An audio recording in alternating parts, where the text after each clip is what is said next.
what they call in-line. They're in two ranks. The rear rank aligned on the man in the front rank. At the shoulder arm, the captain in the center of the company. The first sergeant to the right of the company is the right guide. They continue to guide with the rider. They will maintain the vehicle. Company, right side, slow down. They're going to wheel in towards you now. And the captain is prepared then, at this point, to fire right as a company. This is what we call maybe a mid-war company. Certainly a company of order armed. At that time was about 100 officers and men. And of course it's war with death because of either battle or sickness. A lot of times would make your numbers small. So this infantry company is your basic 1862. You'll see a different variety of headgear and a different variety of blouses. These men have anywhere from a fatigue blouse, such as what I'm wearing, to a shorter jacket that was issued by the states. For the most part, if you look at them, their accoutrements are all the same, and they basically look as the same. So they have become a regimented company, so to speak. And there are slight differences in their rifle muskets.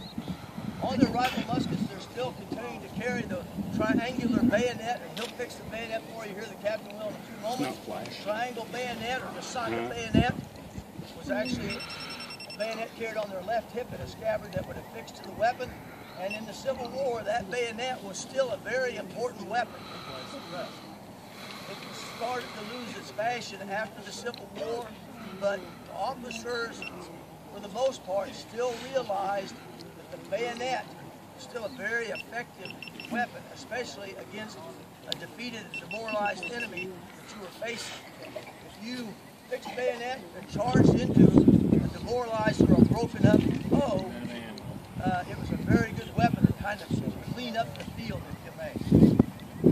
The captain here to the right of the company, in the Civil War, they were responsible for their own bows and their own weapons, and of course their own saber or sword, depending on, and that was still in vogue. Officers in the infantry still carried a saber as a distinction not only of their rank, but also to give orders in the field using their sword, saber, if they couldn't hear him, they could see the motion. Lots of noise, by the way, on a battlefield, as you'll be able to find out here shortly. Anybody have a question at this point?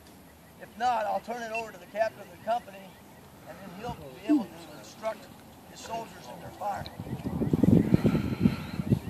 Yes?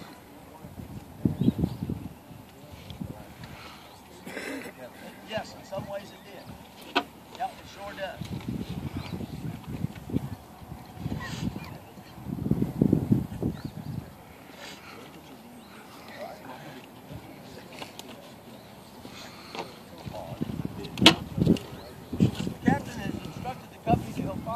As a company, which means every man will fire at the same time. Company. They'll fire by rank, so that they're not all unloaded at the same time. Loading in 9 times. Files, load. Which meant from the right to the left. The file is, the rank is this way, long way. Handle, cartridge. Short way. The man behind the other maintains your file. So that's how it's described in the company. There, cartridge. Charge, cartridge. Draw, rammer. A good soldier, ram, cartridge, was instructed to fire 3 rounds a minute, a round every 20 seconds, what he was actually required to do. Return, rammer. These are all muzzle loading.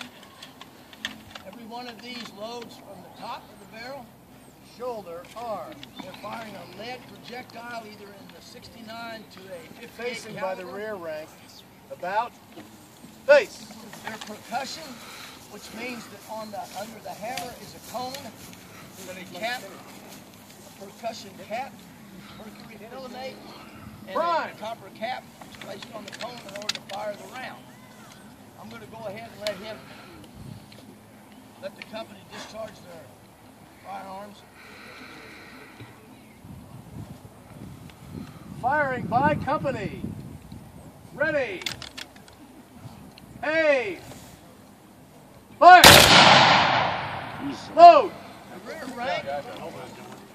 rank always steps to the right and places their musket over the man in the front rank right shoulder. Being very careful not to have their muzzle back by his ear or the lock plate where the cap is located up close to his ear. What you want to do is locate the second and third band. Imagine I'm the man on the front rank, and this is the musket in the rear rank, and this is just about where it should be during the fire.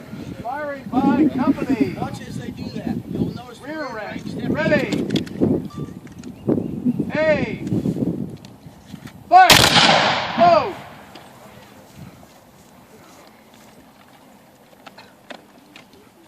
The officers step to the rear of the company as well as the sergeants. The sergeants were referred to as file closers. It was their duty to maintain discipline within the ranks and to also help the soldiers possibly get cartridges out of their cartridge box. Firing by company. Front rank. Ready. Aim. Fire. Load. The box, another box on the right hip, holds the cartridges. There are 40 individual cartridges with normally 60 to 65 grains of black powder. The lead projectile wrapped in a paper cartridge. The cartridge was removed from the box, placed into the teeth, torn, the powder poured down the barrel.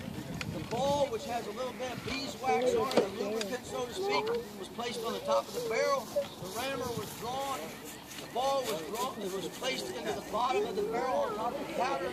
Firing by file. 3 rounds. Commence. Firing.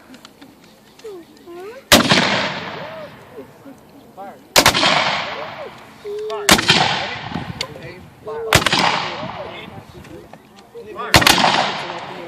Fire 3 rounds. So these men will go quickly and come back to the shot where they know that they're ready to have fire and keep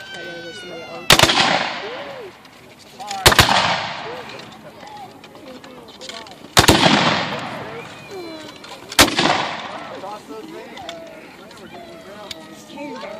Turn over.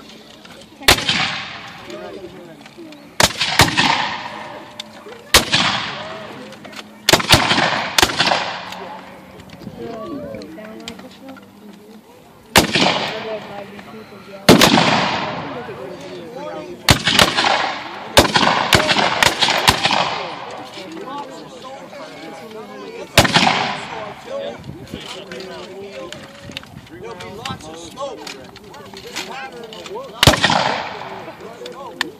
So in the background, smoke on the battlefield. A lot of veterans talk about how so much they were lost to view. Sometimes they would lay on the ground trying to see their feet. The battlefield was so noisy that there was a drummer. They would use him as a guide for firing. Because of the amount of noise that was on the field, you couldn't hear anything. Well, you could hear the drum, and so the drummer knew the drill, and the infantry soldier would fire his musket at a certain designated time. He was very important on the field, the drummer, not only for a cadence, but as well as keeping discipline in the firing. Unfortunately, we don't have a drummer, because in the past we did have one. He's demonstrated the firing as a drummer. I am going to get it after. Frank was talking about in fact, the 24th Missouri that we're portraying for you here today was camped here by the tavern at the time of the first day's fight. Pea Ridge down towards the tan yard in that brush down those ravines. And because of the smoke and because of the trees that look much like they do today this time of year, the Missouri State Guard and the 24th Missouri closed within about 25 yards of each other and were trading fire back and forth and couldn't even hardly see each other. They were that close. Firing by company. Ready. Aim! Fire! Recover arm. Prime. Now, soldiers have been instructed to prime. That means they're going to put a percussion cap on the cone under the hammer. And the reason for that is we're going to see if all of these muskets have fired. So he's going to instruct them to fire again. It's kind of a safety factor. So we'll see if any of these didn't fire in this last company firing that he just instructed them in. Firing by company. Ready. Aim. Fire! Recover arm. So now he knows that they Prime. fired and the weapon is somewhat safe. And he's going to have them prime again to make sure that they all fire. There are no real safeties on these guns at that time. Firing by Not that we company. know of today. Ready. Aim. Fire! Shoulder, arm. Facing by the front rank. About face. Order, arm. Black powder is very dirty, Fix, bayonet. so the soldiers, of course, would get extremely dirty in firing. Not only their hands, but also in the area of their mouth, fighting and tearing apart.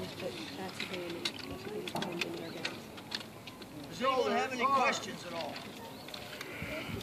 As I was talking about the fixed bayonet, Charge, bayonet.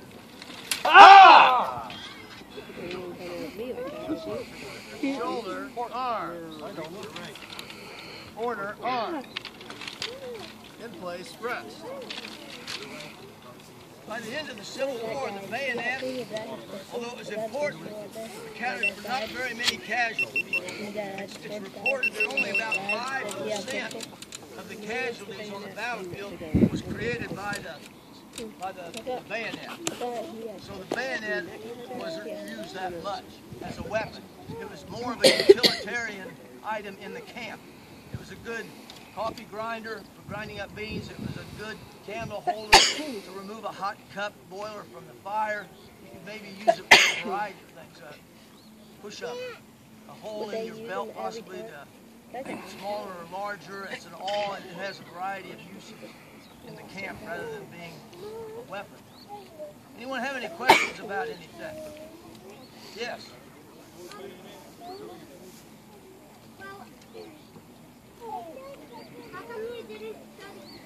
We're going to show the cannon when we're done. They have the important stuff first. You'll have to be very patient. That's how it is. Yes, sir. Yeah, wait till you see that bayonet on that cannon. Yeah. How you make the can, the chart, you quote, it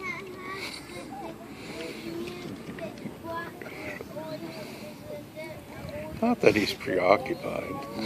Well, I'm in the infantry, so I don't know a lot about artillery, so I'll have them tell you about it. How's that?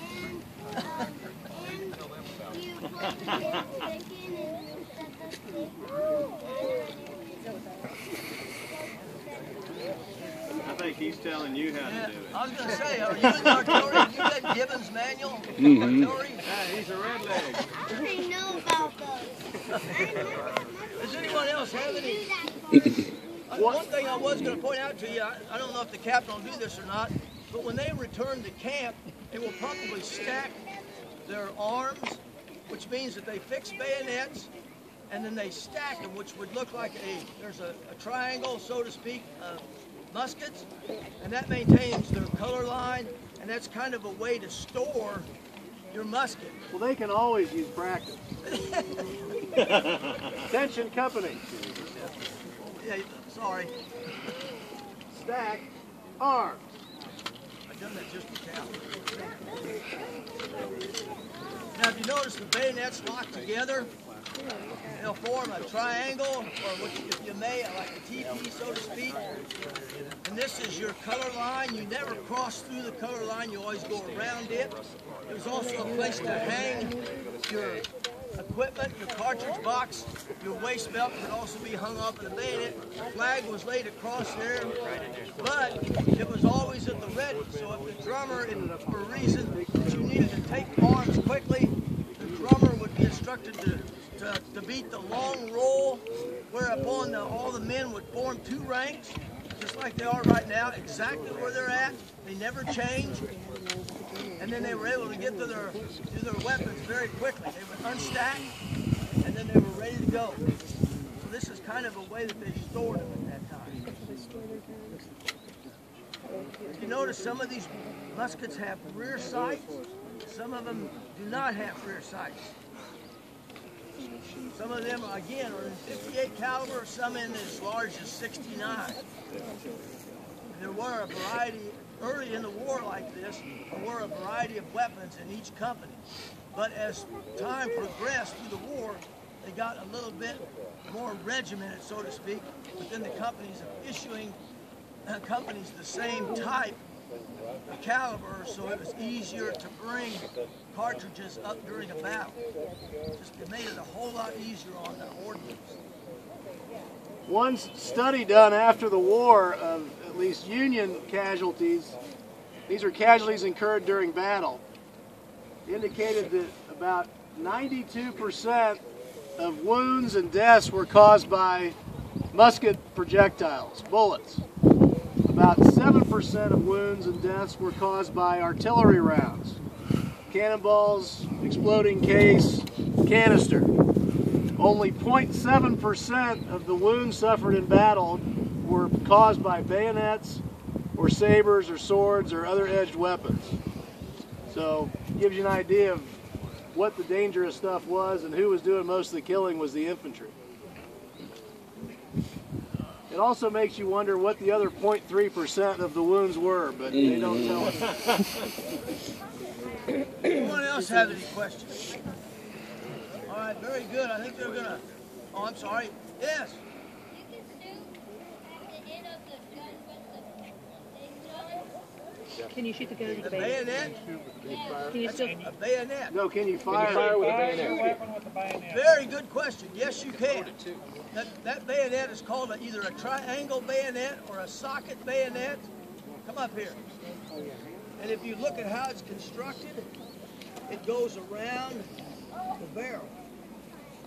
See how it fits onto here? So then you were able to... And you reload it. See how that is? So you can load and fire with it on. One thing to remember, this might be, as the captain said, the other few casualties. That might have been your other casualty. A bayonet jabbed through the palm of your hand. So you needed to be very careful when you were driving the cartridge and fixed bayonet. But no, and it was around. Don't get me wrong. They did fix bayonets in battle, and so they were up against the job of missing the tip of the bayonet when they were loading. There it is. Socket, triangle style. Most of them were this style during the Civil War. There were exceptions, saber bayonets, so to speak. But this was the common type during the war. Take far.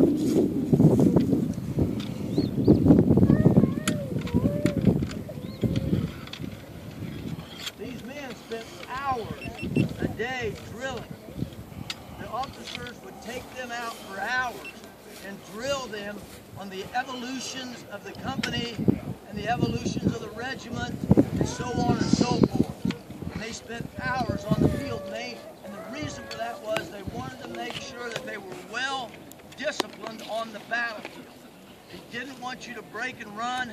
They needed to maintain your alignments and to maintain your discipline. That was very, very important. It was discipline on the battlefield. And it won a lot of battles. That was very important. One of the other ways a musket can be used in a pinch, if you're in close, obviously they took a long time to load, rather than fencing literally with someone with a bayonet, was that could be swung.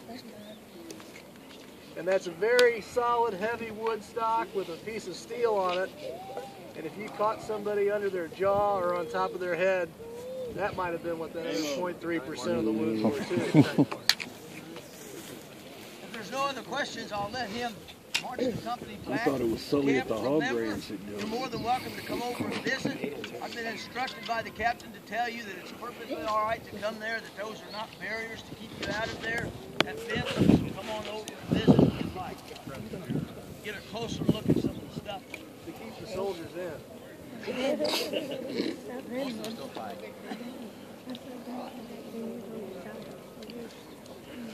other questions? Can you melee with those guns? Well, I mean, they do fire. They'll fire real bullets. No, melee, like you go like. Hand-to-hand combat. Sure, yeah, they can be used that way. Be swung at people. Hey, you got to remember that captain is a lawyer before he joined the army. He may not know what melee is. Attention company. Shoulder, arm. Melee, that's that celestial gal, wasn't it? Now, if you notice, he brought them in line, and he By wheeled file, them to right? Mark. Now he's faced them to the right. They're in columns of 4, which is the normal marching pattern of an infantry company. So he'll take them from the field in columns of 4. And this is easier to march like this than it is in one big line. My company Just a better is way in line. to march your company. Now they don't necessarily have to stay as shoulder arms.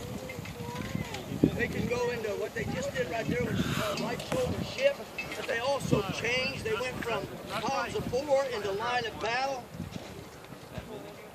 And if you noticed how he done that, it was just basically he instructed the company to place themselves in line of battle, columns of 4. They went to the right shoulder shift. They moved over into the battle formation at that point. Now he's instructed them back to columns of 4 for easier marching. They get to the brigade, so more and more men that are on the field, it becomes more and more difficult to align your soldiers. And if there's no more questions,